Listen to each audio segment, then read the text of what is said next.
আসসালামু আলাইকুম। এটিএন বাংলা সংবাদে সবাইকে স্বাগত জানাচ্ছি আমি ভাবনা আহমেদ। শুরুতে জানিয়ে দিব বিআরবি কেবল সংবাদ শিরোনাম। আগামী বছরের মাঝামাঝি সময়ের মধ্যে দেশের সব মানুষকে করোনার টিকার আওতায় আনার ঘোষণা প্রধানমন্ত্রীর।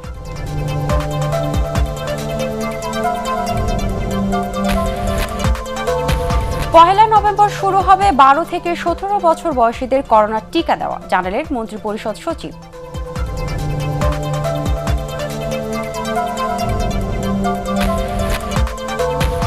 কুমিল্লা সহ দেশের 6 জেলায় সাম্প্রদায়িক হামলার ঘটনায় বিচার বিভাগীয় তদন্তের নির্দেশ হাইকোর্টের।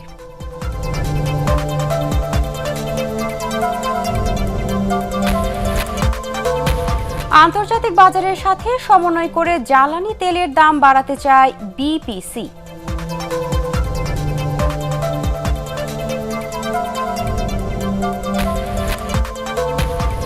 এবং টি-20 বিশ্বকাপে টিকে থাকার লড়াইয়ে কাল ওয়েস্ট ইন্ডিজের মুখোমুখি বাংলাদেশ।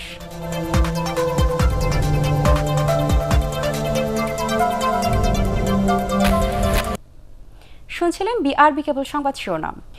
এবারে বিস্তারিত সংবাদ। আগামী বছরের মাঝামাঝি সময়ের মধ্যে দেশের সব মানুষকে করোনার টিকার আওতায় আনার ঘোষণা দিয়েছেন প্রধানমন্ত্রী শেখ হাসিনা।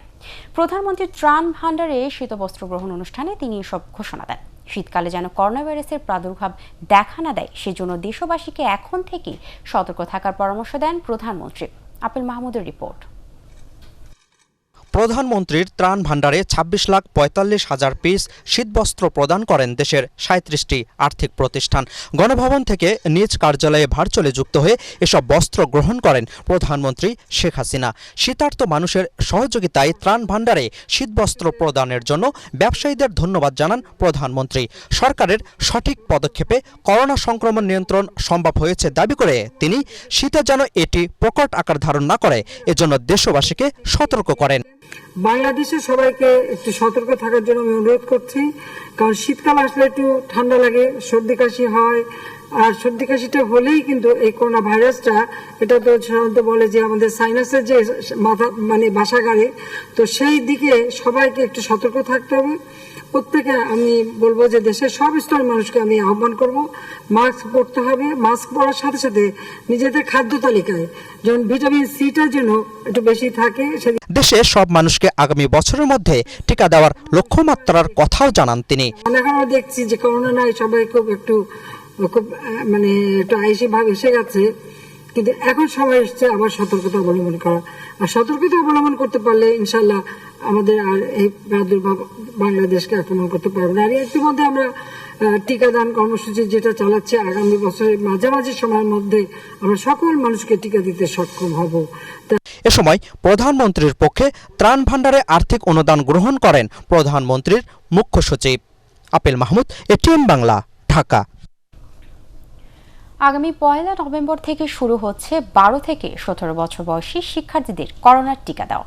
মন্ত্রিসভা বৈঠক শেষে মন্ত্রিপরিষদ সচিব খন্দকার আনোয়ারুল ইসলাম এ তথ্য জানান। ঢাকায় 12টি শীততাপ নিয়ন্ত্রিত কেন্দ্রে শিক্ষার্থীদের টিকা দেওয়া হবে। তিনি জানান, দ্রুত ঢাকার বাইরের শিক্ষার্থীদেরও টিকার আওতায় আনার নির্দেশনা দিয়েছেন প্রধানমন্ত্রী শেখ হাসিনা। আরও জানাচ্ছেন শফিকুল ইসলাম শামীম।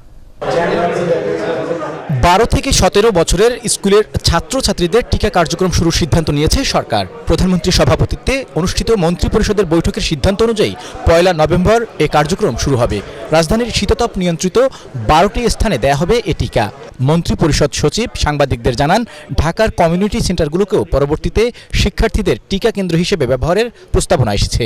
সিটি কর্পোরেশনগুলোর যে কমিউনিটি সেন্টারগুলো আছে সবগুলি এয়ার কন্ডিশন, তো এইসব জায়গাগুলো দেখতে পারে। তো যেহেতু 12টা সিলেক্ট হয়ে গেছে, এই 12টাতে ইমিডিয়েটলি শুরু করে দেওয়া হবে। প্রয়োজন হলে আপনি বলছেন যে আরও যত বেশি বাড়াইতে পারবো, ছেলে মেয়েদের জন্য বেশি দূরে দূরে নিতে না হয়। স্বাস্থ্যমন্ত্রী জানান, সারা দেশের স্কুলের ছেলে মেয়েদের টিকা দেওয়ার কার্যক্রমও দ্রুত শুরু হবে। স্কুলের ছেলে মেয়েদের ফাইজারের টিকা দেওয়া হবে, যার পর্যাপ্ত মজুদ রয়েছে। কেন্দ্র আরো বাড়াবার চেষ্টা করব এবং সারা দেশেই আমরা স্কুলের ছেলে মেয়েদের টিকা দেওয়ার ব্যবস্থা গ্রহণ করেছি। এদিকে মন্ত্রিপরিষদের বৈঠকের সিদ্ধান্ত অনুযায়ী আগামী 2 মাসের মধ্যে ই-কমার্স প্রতিষ্ঠানগুলোকে বাণিজ্য মন্ত্রণালয়ে নিবন্ধন ও বাংলাদেশ ব্যাংকে ডিপোজিট রাখার নির্দেশ দেওয়া হয়েছে। আগামী 2 মাসের মধ্যে একটা প্রিসাইজ প্রোগ্রাম করে যারা যারা এই জাতীয় ই কমার্সের সাথে রিলেটেড থাকবে তাদের সবাইকে রেজিস্ট্রেশন করতে হবে। শফিকুল ইসলাম শামীম, এটিএন বাংলা, ঢাকা। বা ই কমার্স নিয়ে আলোচনা হয়েছে। প্রধানমন্ত্রী শেখ হাসিনার জন্মদিন উপলক্ষে বিশেষ ক্যাম্পেইনে প্রথম ডোজ টিকা নেওয়া ব্যক্তিদের দ্বিতীয় ডোজ দেওয়া শুরু হয়েছে। প্রথম ডোজের জন্য নির্ধারিত কেন্দ্রগুলোতেই দেওয়া হচ্ছে দ্বিতীয় ডোজের টিকা। তবে রাজধানী কেন্দ্রগুলোতে নানা অব্যবস্থাপনা ও অনিয়মের অভিযোগ পাওয়া গেছে। ৮২ লাখ মানুষের দ্বিতীয় ডোজ সম্পূর্ণ না হওয়া পর্যন্ত এই ক্যাম্পেইন চলবে। ইমদাদুল্লাহ বাবুর রিপোর্ট। প্রধানমন্ত্রী শেখ হাসিনার ৭৫তম জন্মবার্ষিকী উপলক্ষে বিশেষ ক্যাম্পেইনে গত ২৮ সেপ্টেম্বর ৮২ লাখ মানুষকে টিকা দেয়া হয়। এই ক্যাম্পেইনের আওতায় টিকার প্রথম ডোজ নেওয়া ব্যক্তিরা দ্বিতীয় ডোজ নিতে ভিড় করেন রাজধানীর বিভিন্ন কেন্দ্রে। কিন্তু প্রস্তুতির অভাবে সকাল ৯টায় টিকা কার্যক্রম শুরু হওয়ার কথা থাকলেও নির্ধারিত সময়ে শুরু করতে পারেনি কেন্দ্রগুলো। এতে বিড়ম্বনায় পড়েন অফিসগামী মানুষ। আইসি 10টা বাজে আইয়া টিকা দেওয়া শুরু করছে। কাজকর্ম তো আছে আমাগো, পেট খিদের মানুষ। অফিস টাইম তো পার হয়ে যাইতেছে। টিকা নিতে এসে রাজধানীর কোনো কোনো কেন্দ্রে দীর্ঘ সময় নগরবাসীকে অপেক্ষা করতে হয়েছে। লাইন ব্যবস্থাপনা ও স্থানীয় কাউন্সিলরদের পছন্দের লোকজনকে এগিয়ে নিয়ে টিকা দেওয়ার অভিযোগ করেছেন অনেকে। যা লোক আসে হেরা দিয়ে দেয়, আমরা পরে দেই। লাইন ভাঙ্গা লোক ঢুকে পড়ে, আমরা লাইনেই দাঁড়ায় থাকি। গঞ্জাম করতেছে যে সিরিয়াল পাবে থাকলে, যে লোক আছে দেখেন সিরিয়াল থাকলে আধা ঘন্টা লাগে না দিতে। এত কিছুর পরও করোনা টিকা নিতে পেরে খুশি সবাই, কিন্তু কেন্দ্রগুলোর ব্যবস্থাপনা আরও ভালো করার অনুরোধ নগরবাসীর। লোকজন বেশি তারা ছিল যে দিতে পারবো কি দিতে পারবো না। প্রথমে এসেছিলাম তো প্রথমেই দিয়ে দিয়েছি টিকা। এসব অনিয়ম এবং অব্যবস্থাপনা তদারকি করতে মাঠ পর্যায়ে স্বাস্থ্য বিভাগের কোনো কর্মকর্তার উপস্থিতি ছিল না। আমাদের টিকা দিয়ে দিবে, নার্স চাপা রাস্তায় একটু জেমে পড়ে গেছে, টিকা চলে আসছে। স্বাস্থ্য অধিদপ্তরের করোনা টিকা কর্মসূচির সদস্য সচিব ডাক্তার শামসুল হক জানান, শনিবারও টিকা কার্যক্রম চলবে। যদি কোনো কারণে কোনো ব্যক্তি আজকে না নিতে পারেন, বৃহস্পতিবার হিসেবে কালকে শুক্রবার বন্ধ থাকবে, শনিবার দিন আবার আমাদের কেন্দ্র থেকে টিকা নিতে পারবে। বিশেষ ক্যাম্পেইনে চীনের তৈরি সিনোফার্মের টিকা দিয়েছে স্বাস্থ্য বিভাগ। ইমদাদুল্লাহ বাবু, এটিএন বাংলা, ঢাকা। চলতি সপ্তাহেই যুক্তরাষ্ট্র থেকে আরও ৩৫ লাখ ফাইজারের টিকা আসছে বলে জানিয়েছেন মার্কিন রাষ্ট্রদূত রবার্ট মিলার। রাজধানী ব্র্যাক সেন্টারের সংস্থার কোভিড-19 ইয়ার বুকের মোড়ক উন্মোচন অনুষ্ঠানে তিনি সব কথা জানান। এ সময় প্রধানমন্ত্রী শেখ হাসিনার সাহসিকতার কারণে করোনা কালেও দেশের অর্থনীতি চাকা সচল রাখা সম্ভব হয়েছে বলে দাবি করেন পরিকল্পনা মন্ত্রী M A Mannan. The United States has donated at no cost to Bangladesh 15 million doses of COVID-19 vaccine, and this weekend we're receiving 3.5 million additional doses of Pfizer vaccine that will be helping Bangladesh roll out, I think in this case, to children who are going to be going back to school, of course, and that's really, really exciting to see. Comilla সহ দেশের ৬ জেলায় সাম্প্রদায়িক হামলার ঘটনায় বিচার বিভাগীয় তদন্তের জন্য চিফ জুডিশিয়াল ম্যাজিস্ট্রেটের নির্দেশ দিয়েছে হাইকোর্ট। বিচারপতি মুজিবুর রহমান মিয়া ও বিচারপতি কামরুল হোসেন মোল্লার দ্বৈত বেঞ্চে নির্দেশ দেয়। একই সাথে সংখ্যালঘু সম্প্রদায়কে কেন নিরাপত্তা দেওয়া হবে না তা জানতে চেয়ে রুল জারি করেছে আদালত। মনির হোসেন তপুর রিপোর্ট। এবছর শারদীয় দুর্গোৎসবে সহিংসতা ও হামলার ঘটনার বিচার বিভাগীয় তদন্তের দাবিতে গত মঙ্গলবার হাইকোর্টে রিট করেন 2 আইনজীবী। বৃহস্পতিবার এই রিটের শুনানি শেষে কুমিল্লা, চাঁদপুর, নোয়াখালী, চট্টগ্রাম, রংপুর ও ফেনীতে হিন্দু সম্প্রদায়ের উপর হামলার ঘটনার বিচার বিভাগীয় তদন্তের জন্য সংশ্লিষ্ট চিফ জুডিশিয়াল ম্যাজিস্ট্রেটদের নির্দেশ দিয়েছে হাইকোর্ট। পুলিশ এবং সংশ্লিষ্ট কর্মকর্তা যারা স্থানীয় পর্যায়ে রয়েছেন তাদের নিষ্ক্রিয়তাটাকে চ্যালেঞ্জ করে তারা রিট করেছেন এবং ভিকটিমদেরকে পুনর্বাসন সহ অন্যান্য দাবি দাওয়াও তারা করেছেন। আজকে মহামান্য হাইকোর্ট বিভাগ শুনানি শেষে রুল জারি করেছেন যে কেন এই সংশ্লিষ্ট কর্মকর্তাদের নিষ্ক্রিয়তাটাকে অবৈধ ঘোষণা করা হবে না। আগামী 60 কর্মদিবসে এ বিষয়ে তদন্ত প্রতিবেদন জমা দিতে হবে। একই সাথে হিন্দুদের নিরাপত্তায় রুল জারি করে আদালত। এই 6টা ডিস্ট্রিক্টের ডিসি এবং এসপি কেন দায়িত্ব পালনে ফেল করেছে সেটাকে রুল ইস্যু হয়েছে এবং হিন্দু টেম্পল এবং তাদের যে ধর্মীয় উপাসনাগুলো আছে সেগুলোকে কেন দেওয়া হবে না রাষ্ট্রীয় নিরাপত্তা দেওয়া হবে না, এই টার্মে রুল ইস্যু করা হয়েছে। সম্প্রতি কুমিল্লায় পবিত্র কোরআন অবমাননাকে কেন্দ্র করে সহিংসতা ছড়িয়ে পড়ে বিভিন্ন জেলায়। এরই মধ্যে অভিযুক্ত বেশ কয়েকজনকে গ্রেফতার করেছে আইনশৃঙ্খলা বাহিনীর সদস্যরা। মনির হোসেন তপু, এটিএন বাংলা, ঢাকা। রংপুরের পীরগঞ্জে সংখ্যালঘুদের উপর হামলা ও অগ্নিসংযোগের ঘটনায় জামায়াত সমর্থক মামুন ও ওমর ফারুক সহ গ্রেপ্তার 10 জনের দুদিনের রিমান্ড মঞ্জুর করেছে আদালত। একই সাথে ছাত্রলীগ নেতা সৈকত মণ্ডল ও মুয়াজ্জিন রবিউল হাসানকে ভাঙচুরের মামলায় গ্রেপ্তার দেখিয়ে কারাগারে পাঠানোর নির্দেশ দেন পীরগঞ্জ আমলি আদালত 2-এর বিচারক ফজলে এলাহি।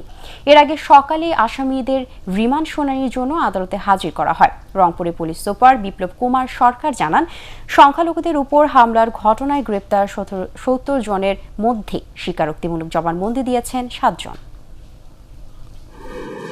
পীরগঞ্জের ঘটনায় এখন পর্যন্ত 7 জন স্বীকারোক্তিমূলক জবানবন্দি দিয়েছে।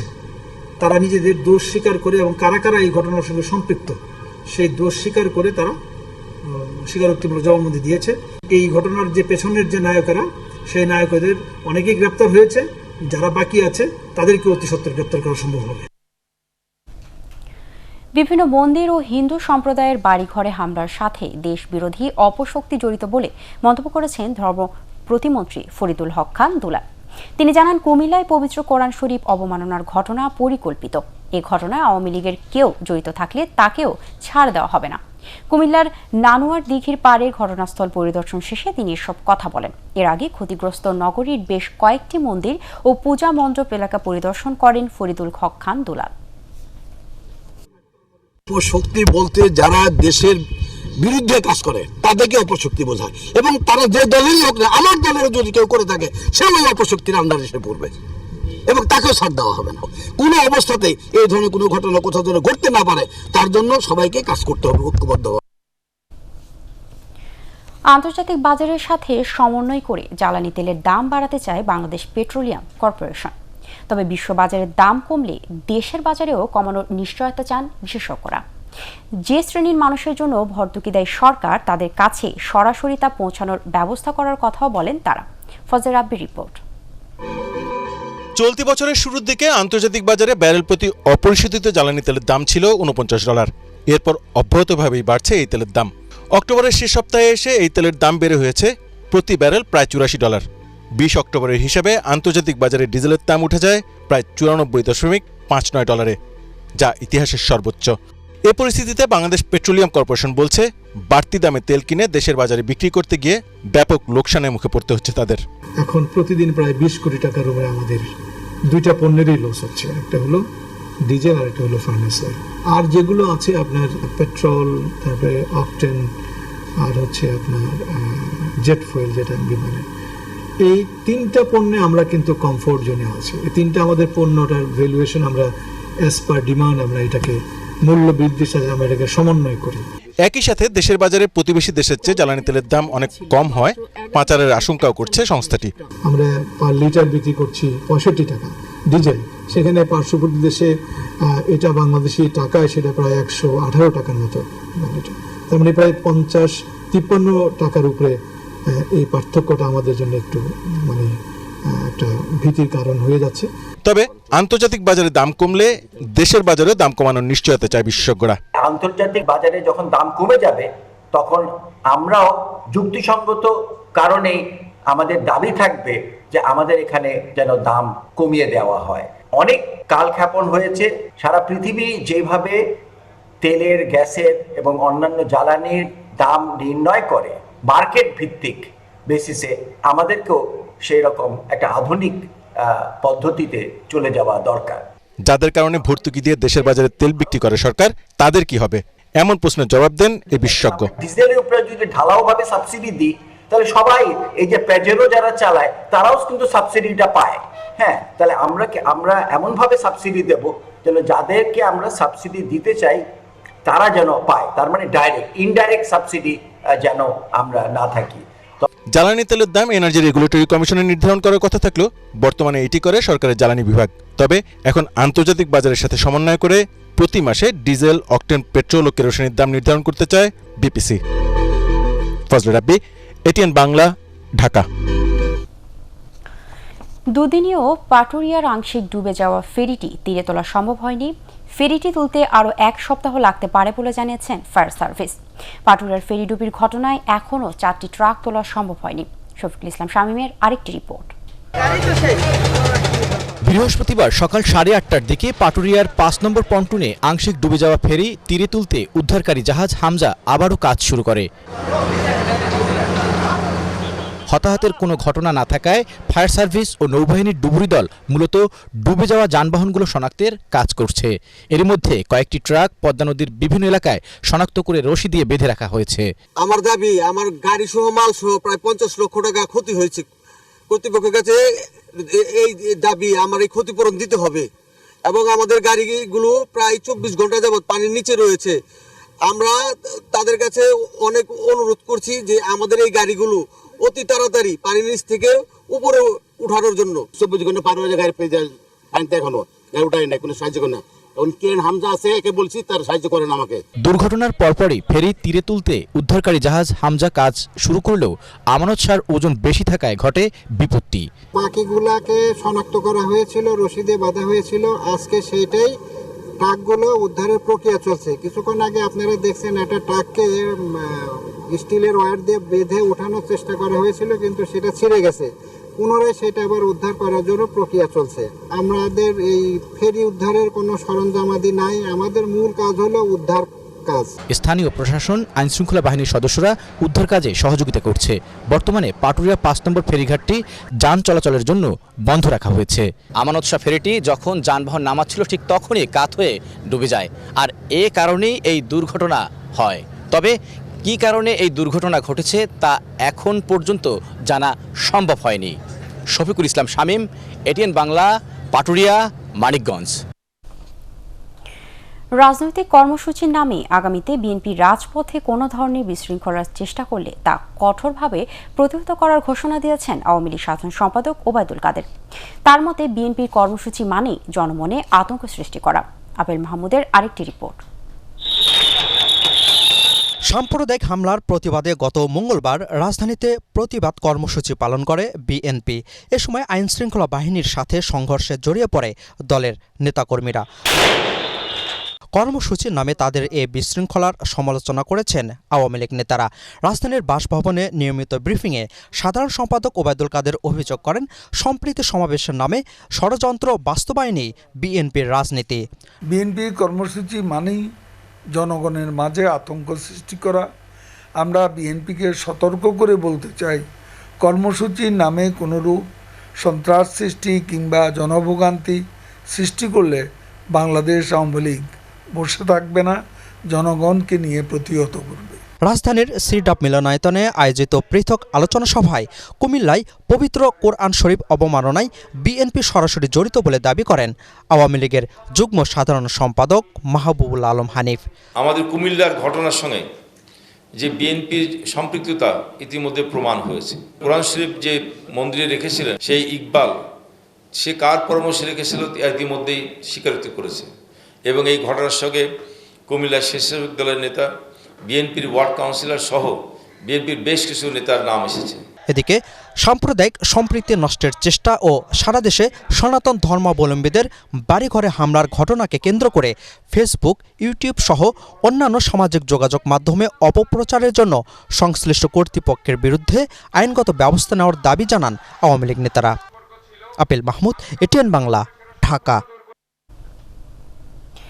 ইউনিয়ন পরিষদ নির্বাচনকে কেন্দ্র করে নরসিংদী, রায়পুরার কাচারিকান্দি গ্রামে আওয়ামী লীগের 2 গ্রুপের সংঘর্ষে 2 জন নিহত হয়েছে। এ ঘটনায় আহত হয় কমপক্ষে 30 জন। নিহতরা হলেন মারফত আলীর ছেলে সাদের মিয়া এবং আসাদ মিয়ার ছেলে হিরণ। আহতদের উদ্ধার করে নরসিংদীর বিভিন্ন হাসপাতালে ভর্তি করা হয়েছে। এর মধ্যে মুমূর্ষ অবস্থায় জজ মিয়াকে ঢাকা মেডিকেল কলেজ হাসপাতালে আনা হয়েছে। পুলিশ জানায় এলাকার আধিপত্য বিস্তারকে কেন্দ্র করে কাচারিকান্দি গ্রামের শাহ আলম মেম্বার ও ছোট শাহ আলমের দ্বন্দ্বের জেরে এর আগেও হত্যাকাণ্ডের ঘটনা ঘটে। রায়পুরা থানার ওসি আজিজুর রহমান বলেন, দীর্ঘদিন পলাতক থাকার পর শাহ আলম মেম্বার ও তার সমর্থকরা ভোরে গ্রামে ফিরে প্রতিপক্ষের উপর হামলা চালালে এ হতাহতের ঘটনা ঘটে।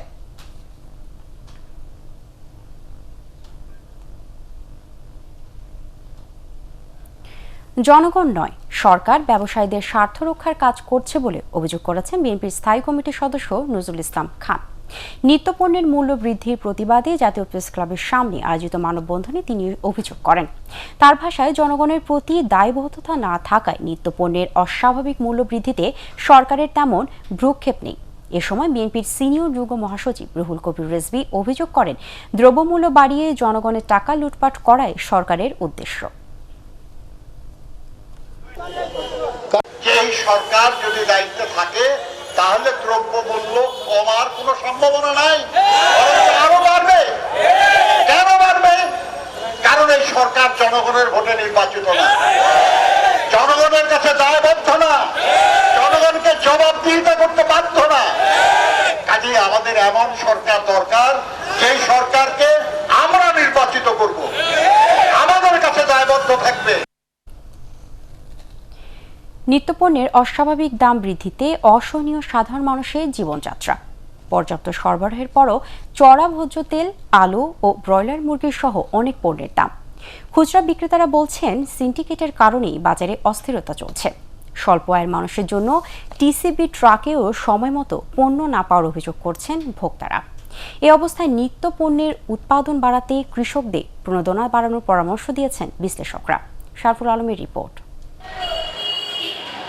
সাশ্রয়ী দামে পণ্য পেতে ভোর থেকেই অপেক্ষা।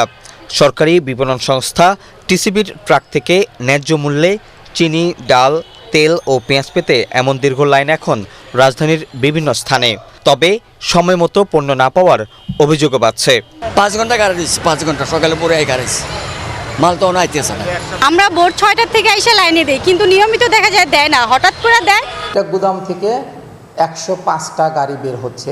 ঢাকার গাড়ি যেহেতু ঢাকার ভিতরেই মুভ করতে টাইমটা কম লাগবে বিধায় আমরা সেটা করে থাকি। এক মাসের মধ্যে সয়াবিন তেলের দাম বেড়েছে 11 ভাগেরও বেশি। আলু, পেঁয়াজ, রসুন, ডাল, এমনকি ব্রয়লার মুরগির বাজারও চড়া। আগে 5,000 টাকায় যে বাজারটা হইতো সেটা এখন 8,000 টাকাতেও হয় না। আমাদের মতো যারা মধ্যবিত্ত, নিম্নবিত্ত আছে তাদের চলা খুব কষ্ট হয়ে গেছে। চিনি, তেল যেটাই বলেন প্রত্যেকটা কেজিতে 5 টাকা 10 টাকা দাম বেশি। সিন্ডিকেট, বড় বড় ব্যবসায়ীরা এগুলাই করতেছে। জীবনযাত্রা সহজ করতে নিত্য প্রয়োজনীয় পণ্যের উৎপাদন বাড়ানোর পরামর্শ দিয়েছেন বাজার বিশ্লেষকরা। কৃষক যেই দামটা বিক্রি করছে আর আমাদের ভোক্তারা যে দামে ক্রয় করছে, এটার মধ্যে বিরাট ফারাক, দ্বিগুণেরও বেশি একটা ফারাক আছে। তো এই ফারাকটা কমিয়ে আনতে হবে, এবং এই ফারাকটা যদি কমিয়ে আনতে হয় সেই জন্য যেমনিভাবে আমাদের কৃষক পর্যায়ে এটার মূল্য বেঁধে দেওয়া দরকার, ঠিক তেমনিভাবে আমাদের যে কনজিউমার ভোক্তা পর্যায়েও এটার মূল্যটা বেঁধে দেওয়া দরকার। উৎপাদন থেকে ভোক্তা ও বিপণনের প্রতিটি হাত বদলে বাজার মনিটরিং ব্যবস্থা জোরদারের দাবি জানিয়েছেন অনেকেই। শারফুল আলম, এটিএন বাংলা, ঢাকা। নোয়াখালীর বেগমগঞ্জে এক নারীকে বিবস্ত্র করে নির্যাতনের ঘটনায় তৎকালীন ওসি ও দায়িত্বপ্রাপ্ত এসআই এবং এএসআইকে বরখাস্ত করে বিভাগীয় ব্যবস্থা নেওয়ার নির্দেশ দিয়েছে আদালত। বিচারপতি মুজিবুর রহমান মিয়া ও বিচারপতি কামরুল হোসেন মোল্লার সমন্বয়ে গঠিত বেঞ্চ এ আদেশ দেয়। একই সাথে স্থানীয় মেম্বার মোয়াজ্জেম হোসেন সোহাগ সহ চৌকিদারকে বরখাস্তের নির্দেশ দেওয়া হয়েছে। এছাড়াও ভুক্তভোগীরা নিরাপত্তা নিশ্চিত করার কথা বলেছে আদালত।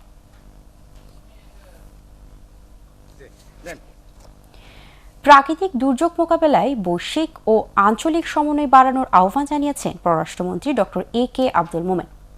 কুমিটোলায় আর্মি গলফ ক্লাবে ভূমিকম্প পরবর্তী অনুসন্ধান ও উদ্ধার বিষয়ক 3 দিনের অনুশীলনের সমাপনী অনুষ্ঠানে তিনি আহ্বান জানান।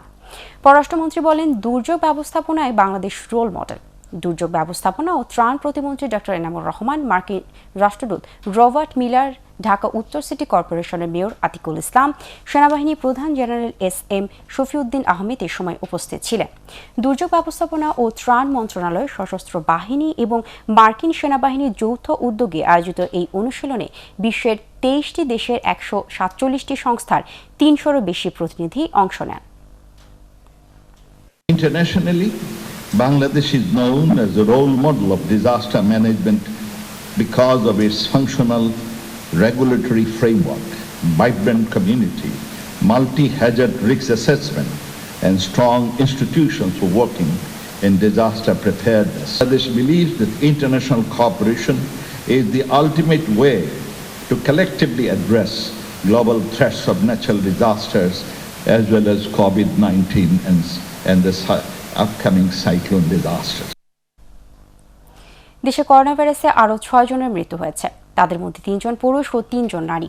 এ নিয়ে মৃতের সংখ্যা বেড়ে দাঁড়ালো ২৭,৮৪৭ জনে। সবশেষ 24 ঘন্টায় ১৯,৫35 জনের নমুনা পরীক্ষায় ২৯৪ জনের করোনা শনাক্ত হয়েছে। শনাক্তের হার ১.৫০%। মৃতদের মধ্যে ঢাকা বিভাগের সর্বোচ্চ 4 জন মারা গেছেন। একদিনে সুস্থ হয়েছেন 227 জন। স্বাস্থ্য অধিদপ্তরের সংবাদ বিজ্ঞপ্তিতে এসব তথ্য জানানো হয়।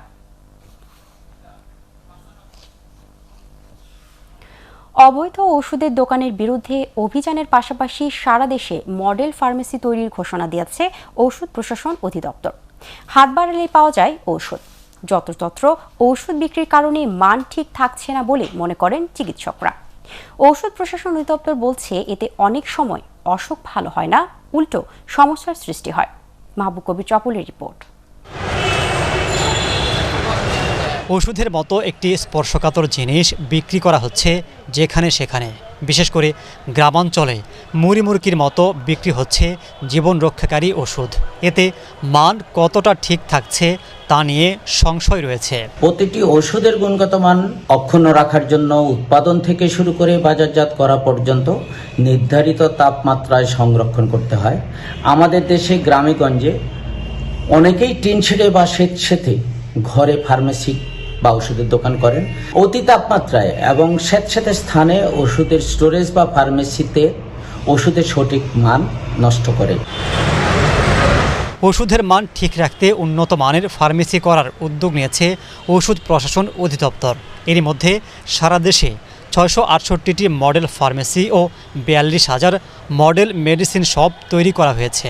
মডেল ফার্মেসির প্রথম কথা হচ্ছে সেখানে ফার্মাসিস্ট থাকতে হবে। মানে একটা ফার্মাসিস্ট থাকলে সে তার প্রেসক্রিপশন ছাড়া ওষুধ দেবে না, এবং কোনো সেবাগ্রহীতা ওষুধ যিনি কিনতে আসবেন তিনি যদি কোনো ওষুধ সম্পর্কে না বুঝেন তিনি বুঝিয়ে দিতে পারবেন। নির্দিষ্ট তাপমাত্রায় ওষুধ রাখা হবে মডেল ফার্মেসিতে। অন্যদিকে মডেল ফার্মেসি কিন্তু বাংলাদেশের ওষুধ প্রশাসনের অনুমোদিত কোনো ওষুধ ছাড়া তারা বিক্রি করবে না। একই সাথে তারা কোনো রকমভাবে দেখা যাচ্ছে যে বিভিন্ন সাপ্লিমেন্টারি বিক্রি করে, বিদেশি ওষুধ বিক্রি করে, যেগুলি মানুষের জন্য দেহের জন্য ক্ষতিকারক। একজন ফার্মাসিস্টের মাধ্যমে সেই ধরনের ওষুধ এখানে বিক্রি করবার কোনো সুযোগ থাকে না। সারা দেশে প্রায় 3 লাখ ওষুধের দোকানের মধ্যে 1.5 লাখই লাইসেন্সবিহীন। এসব দোকান বন্ধ সহ মানসম্পন্ন ওষুধ নিশ্চিত করতে কাজ করছে সংশ্লিষ্ট দপ্তর। ওষুধ হচ্ছে একটা টেম্পারেচার সেন্সিটিভ একটা আইটেম, তো তার একটা পার্টিকুলার টেম্পারেচার আছে। তো কোনো মেডিসিন ধরেন আপ টু 30 অথবা 25-এর নিচে থাকতে হবে, কোনো মেডিসিন আছে 2 to 8-এর মধ্যে রাখতে হবে, যেমন ভ্যাকসিন, ইনসুলিন। তো সেই টেম্পারেচার কিন্তু আমাদের এটা মেনটেন করতে হবে। এগুলো করার জন্য গুড ডিস্ট্রিবিউশন প্র্যাকটিস, সেটিকে নিয়ে আমরা কাজ করছি। 2021 সালে আমাদের 2200-এর অধিক কিন্তু মামলা হয়েছে। আমরা 68টি ইন্ডাস্ট্রি কিন্তু আমরা বন্ধ করে দিয়েছি। 51 জনকে কিন্তু আমরা বিভিন্ন মেয়াদের কারাদণ্ড দিয়ে জেলে পাঠিয়েছি। তো আমরা ম্যাজিস্ট্রেট কোর্টে এবং ডাক কোর্টেও কিন্তু আমরা অনেকগুলো মামলা করেছি। ওষুধ কিনতে জনগণকেও সচেতন হওয়ার পরামর্শ দেন তিনি। বিশ্বমানের ওষুধ। মাহবুব কবির চপল, ATN বাংলা, ঢাকা। রিকোয়ারমেন্ট। এবারে টি-20 বিশ্বকাপ ক্রিকেটের খবর। টি-20 বিশ্বকাপের সুপার 12-এ আগামীকাল ওয়েস্ট ইন্ডিজের বিপক্ষে মাঠে নামবে বাংলাদেশ।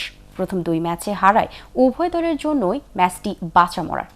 ওবেদ ম্যাকফির ইনজুরির কারণে ক্যারিবীয় দলে ফিরেছেন জেসন হোল্ডার। শারজায় বিকেল 4টায় শুরু হবে ম্যাচটি। SM আশরাফের রিপোর্ট। এবারের টি-20 বিশ্বকাপের সবচেয়ে নবীন দল নামিবিয়া।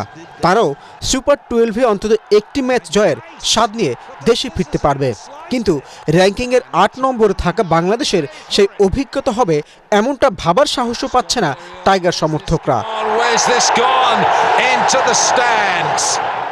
স্কটল্যান্ডের কাছে লজ্জার পরাজয়, শ্রীলঙ্কার কাছে সুবিধাজনক অবস্থায় থেকেও শেষ পর্যন্ত হার, ফিল্ডিং মিস, ব্যাটিংয়ে দৈন্যদশা, সব মিলিয়ে বাংলাদেশ শিবির রীতিমতো কাঁপছে। ওপেনিংয়ে লিটন দাস নিজেকে দলের বোঝা হিসেবে বারবার প্রমাণ করে চলেছেন। মিডল অর্ডারে সাকিব, মুশফিকদের ব্যাটে ধারাবাহিকতা নেই। আফিফ হোসেন, নুরুল হাসানরা তাদের উপরে রাখা আস্থার প্রতিদান দিতে পারছেন না।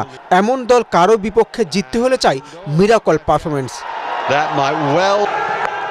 2007 টি-20 বিশ্বকাপে সেই মিরাকল দেখেই ক্যারিবীয়দের হারিয়েছিল বাংলাদেশ। এবার সেই রেকর্ডের পুনরাবৃত্তি চাইবে মাহমুদুল্লাহ রিয়াদের দল।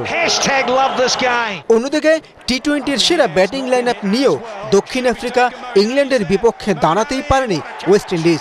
দেয়ালে পিঠ ঠেকে যাওয়া Chris Gayle, Kieron Pollard, Andre রাসেলদের বিশ্বকাপ জয়ের মিশন থেমে যেতে পারে টাইগাররা যদি অঘটনের জন্ম দেয়। SM Ashraf, ATN Bangla. Dubai টি-20 বিশ্বকাপে দিনের একমাত্র ম্যাচে কিছুক্ষণ পর মাঠে নামছে অস্ট্রেলিয়া এবং শ্রীলঙ্কা। 2010 সালের পর এই প্রথম টি-20 বিশ্বকাপে মুখোমুখি হচ্ছে দুই দল। র্যাঙ্কিংয়ে অজয়রা এগিয়ে থাকলেও মুখোমুখি লড়াই সমান 8টি করে ম্যাচ জিতেছে শ্রীলঙ্কা ও অস্ট্রেলিয়া। সুপার 12-এ নিজেদের প্রথম ম্যাচে জয় পাওয়ার আত্মবিশ্বাসী দুদলই। ইনজুরির কারণে মিচেল স্টার্ককে নিয়ে শঙ্কায় রয়েছে অজিরা। তবে সুখবর রয়েছে লঙ্কানদের জন্য, ইনজুরি কাটিয়ে একাদশে ফিরতে পারেন অফ স্পিনার মহেশ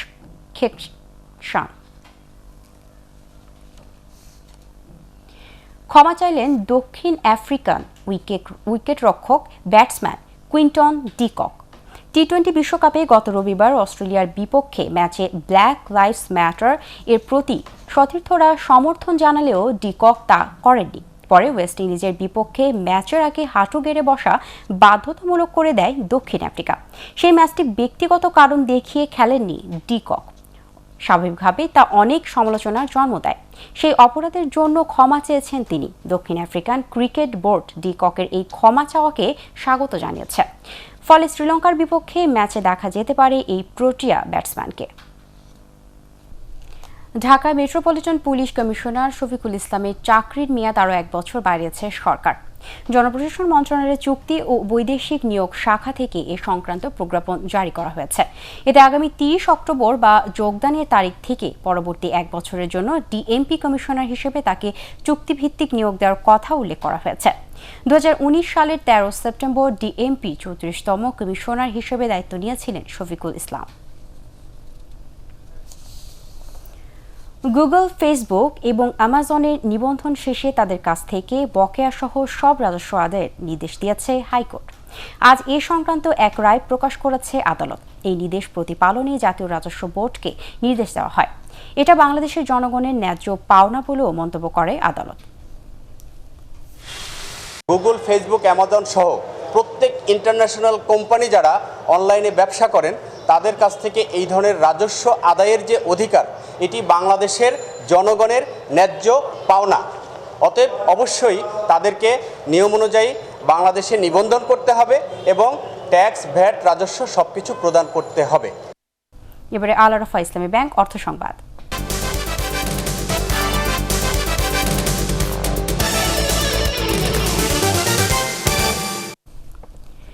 চতুর্থবারের মতো একদিনে সবচেয়ে বড় অনলাইন মেলার আয়োজন করতে যাচ্ছে দেশের বৃহত্তম অনলাইন মার্কেট প্লেস দারাজ। আগামী 11 নভেম্বর শুরু হয়ে পরবর্তী 24 ঘন্টা পর্যন্ত চলবে দারাজের 11.11 ক্যাম্পেইন। রাজধানীর বঙ্গবন্ধু আন্তর্জাতিক সম্মেলন কেন্দ্রের সংবাদ সম্মেলনে এ কথা জানান দারাজের ব্যবস্থাপনা পরিচালক সৈয়দ মোস্তাহিদুল হক। এই ক্যাম্পেইনে আকর্ষণীয় ছাড় সহ থাকবে 2.5 কোটিরও বেশি পণ্যের সমাহার। এতে ক্রেতারা পাবেন পরিপূর্ণ শপিং অভিজ্ঞতা। ক্যাম্পেইন চলাকালে ক্রেতারা পেমেন্ট পার্টনারদের কাছ থেকে বিশেষ সুবিধা পাবেন।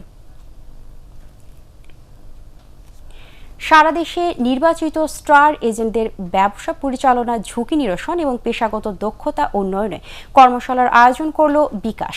এজেন্টদের প্রযুক্তিগতভাবে সক্ষমতা বাড়ানো, AML CFT সম্পর্কে জানানো, ব্যবসার ঝুঁকি এবং অন্যান্য বিষয় সম্পর্কে জানাতে দেশের সব জেলা শহরে এই কর্মশালার আয়োজন করা হয়। যাত্রা শুরুর পর থেকে মোবাইল আর্থিক সেবা খাতকে আজকের অবস্থানে নিয়ে এসেছেন বিকাশ এজেন্টরাই। দেশের আনাচে কানাচে সবসময় আর্থিক সেবা নিশ্চিত করছেন হিউম্যান ATM খ্যাত বিকাশ এজেন্টরা। আর তাই তাদের জীবনমান উন্নয়নে বিভিন্ন পদক্ষেপ নিয়েছে প্রতিষ্ঠানটি। এর আওতায় জীবন ও পারিবারিক স্বাস্থ্য বীমা, বিনামূল্যে বিশেষজ্ঞ ডাক্তারদের পরামর্শ এবং এজেন্টদের সন্তানদের জন্য শিক্ষাবৃত্তি পাবেন বিকাশ এজেন্টরা। ফেনীর ফুলগাজীতে ইসলামী ব্যাংক বাংলাদেশ লিমিটেডের ৩৭৬তম শাখার উদ্বোধন করা হয়েছে। প্রধান অতিথি হিসেবে এই শাখার উদ্বোধন করেন ব্যাংকের অতিরিক্ত ব্যবস্থাপনা পরিচালক ওমর ফারুক খান। ব্যাংকের উপব্যবস্থাপনা পরিচালক JQM হাবিবুল্লাহ, স্থানীয় উপজেলা নির্বাহী কর্মকর্তা ফেরদৌসী বেগম এবং ব্যবসায়ী মোহাম্মদ সেলিম ও ATM ইয়াসিন সাদেক এ সময় উপস্থিত ছিলেন। স্বাগত বক্তব্য রাখেন ব্যাংকের নোয়াখালী জোন প্রধান কামরুল বাড়ি ইমামি। এবারে আন্তর্জাতিক সংবাদ।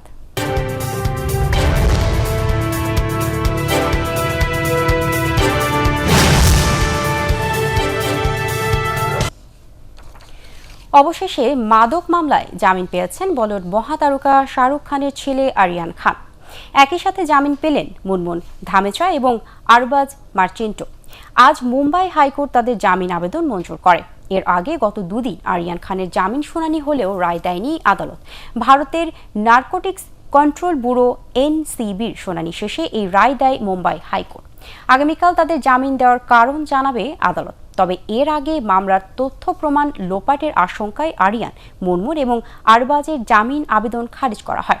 গত ২রা অক্টোবর একটি বিলাসবহুল প্রমোটরিতে মাদক গ্রহণ এবং বিক্রির দায়ে আরিয়ান এবং তার বন্ধুদের গ্রেপ্তার করা হয়। নেত্রকোনায় নকল ব্যান্ডরোলযুক্ত বিড়ি বিক্রি, মজুদ ও সরবরাহ বন্ধে আটপাড়া উপজেলার ব্রজের বাজারে অভিযান চালিয়েছে ভ্রাম্যমাণ আদালত। উপজেলা সহকারী কমিশনার ভূমি সুলতানা রাজিয়া এবং জেলা কাস্টমস, এক্সাইজ ও ভ্যাট বিভাগের রাজস্ব কর্মকর্তা মাসুদুর রহমানের সমন্বয়ে এই অভিযান চালানো হয়।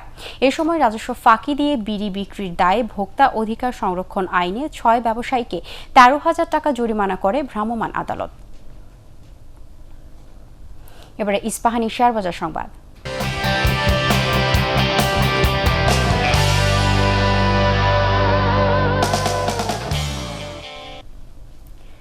সপ্তাহের শেষ কার্যদিবসে আজ ঢাকা স্টক এক্সচেঞ্জে সূচক ও লেনদেন উভয় বেড়েছে। প্রধান মূল্য সূচক DSEX 50 পয়েন্ট বেড়ে ৭,০৬২ পয়েন্টে অবস্থান করছে।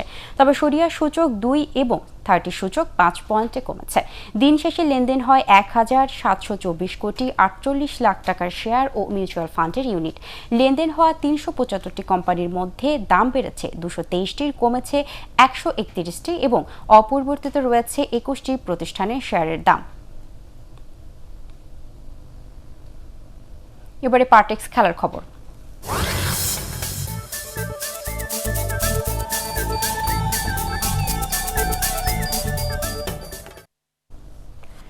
বার্সেলোনার অন্তর্বর্তীকালীন কোচের দায়িত্ব পেয়েছেন ক্লাবটির বি দলের কোচ সার্জি ভিরজুয়ান।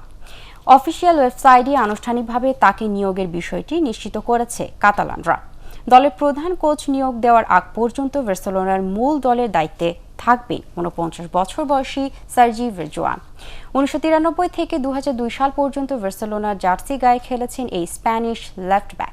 এবার দলটির কোচের দায়িত্ব পেলেন ভিরজুয়ান। এর আগে বার্সেলোনা টানা বাজে পারফরমেন্সের কারণে কোচের পদ থেকে রোনাল্ড কোম্যানকে অব্যাহতি দেওয়া হয়। স্প্যানিশ লা লিগায় রায়ো ভায়োকানোর কাছে ১-০ গোলে হেরেছে বার্সেলোনা। এই নিয়ে এবারের মৌসুমে ১০ ম্যাচের ৬টিতেই পয়েন্ট হারিয়েছে কাতালানরা। এতে টেবিলের ৯ নম্বরে নেমে গেছেন সার্জিও আগুয়েরো। প্রতিপক্ষের মাঠে ৩০ মিনিটে রাদামেল ফ্যালকাওয়ের গোলে পিছিয়ে পড়ে বার্সা। এরপর ৭২ মিনিটে পেনাল্টি পেলেও তা কাজে লাগাতে পারেনি বার্সেলোনার মেমফিস ডিপাই। অন্যদিকে পয়েন্ট হারিয়েছে রিয়াল মাদ্রিদও। নিজেদের মাঠে ওসাসোনার সাথে গোলশূন্য ড্র করেছে কার্লো আনচেলতির দল, যদিও এরপরও শীর্ষস্থান ধরে রেখেছে রিয়াল মাদ্রিদ। শেখ রাসেল আন্তর্জাতিক গ্র্যান্ড মাস্টার্স দাবা প্রতিযোগিতায় চ্যাম্পিয়ন হয়েছেন পোল্যান্ডের গ্র্যান্ড মাস্টার মিখাইল ক্রাসেনকভ। ৯ খেলায় ৭ পয়েন্ট পেয়ে শিরোপা জেতেন তিনি। রাজধানীর একটি হোটেলে বিজয়ীদের হাতে আনুষ্ঠানিকভাবে পুরস্কার তুলে দেন বাণিজ্যমন্ত্রী টিপু মুন্সি। যুব এবং ক্রীড়া প্রতিমন্ত্রী জাহিদ আহসান রাসেল, আইজিপি ডক্টর বেনজির আহমেদ এ সময় অন্যান্যের মধ্যে উপস্থিত ছিলেন। বাংলাদেশের খেলোয়াড়দের মধ্যে সর্বোচ্চ ৬ পয়েন্ট পেয়ে সেরা হন গ্র্যান্ড মাস্টার নিয়াজ মোর্শেদ।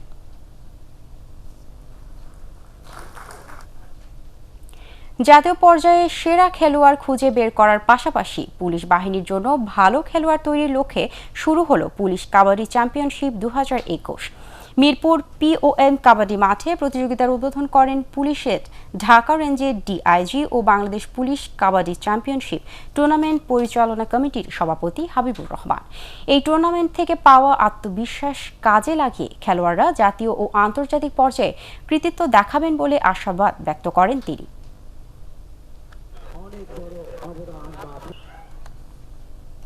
শেষ করার আগে BRB কেবল সংবাদ শিরোনাম আরও একবার। আগামী বছরের মাঝামাঝি সময়ের মধ্যে দেশের সব মানুষকে করোনা টিকার আওতায় আনার ঘোষণা প্রধানমন্ত্রীর।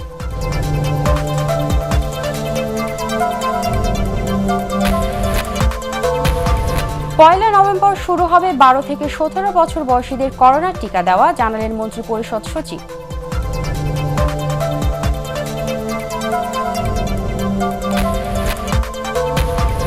কুমিল্লা সহ দেশের 6 জেলায় সাম্প্রদায়িক হামলার ঘটনায় বিচার বিভাগীয় তদন্তের নির্দেশ হাইকোর্টের।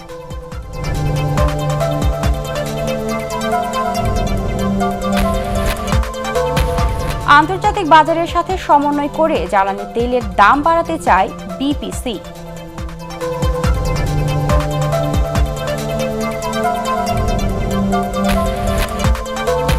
এবং T20 বিশ্বকাপে টিকে থাকার লড়াইয়ে কাল ওয়েস্ট ইন্ডিজের মুখোমুখি হবে বাংলাদেশ।